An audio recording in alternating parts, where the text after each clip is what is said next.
اور جو شور تم نے رات کو سنا جس کی وجہ سے تم بے حد سہم گئی تھی، وہ جادو کا اثر ختم ہو رہا تھا جس کی وجہ سے اس طرح کی آوازیں پیدا ہو رہی تھی اور تمہاری نیند میں بھی خلل پیدا ہوا۔ جیسے ہی جادو کا اثر ختم ہوا تو وہ پرانی کٹیا پھر سے محل میں بدل گئی اور ہم سب سے جادو کا اثر ختم ہو گیا۔ اب لڑکی کی سمجھ میں ساری بات آ گئی تھی۔ شہزادے نے اپنے ملازموں کو بلایا اور کہا کہ ابھی جاؤ اور اس لڑکی کے والدین کو لے کے آؤ تاکہ ہم دونوں آپس میں شادی کر سکیں۔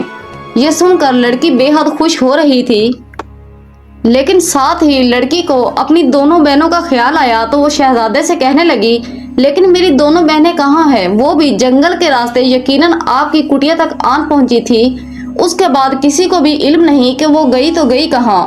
یہ سن کر شہزادہ کہنے لگا، فکر مند ہونے کی ضرورت نہیں، تمہاری بہنیں بالکل ٹھیک ہیں اور تہہ خانے میں قید ہیں۔ انہیں جانوروں کا بالکل بھی احساس نہیں ہے، وہ صرف اپنے بارے میں سوچنا جانتی ہیں، اس لیے 1 سال تک انہیں کوئلے خانے میں قید رکھا جائے گا تاکہ وہ اپنی اصلاح کر لیں۔ اس کے بعد لڑکی کے والدین کو بلایا گیا اور شہزادے نے اس لڑکی سے بہت ہی دھوم دھام سے شادی کی اور اپنے محل لے گیا۔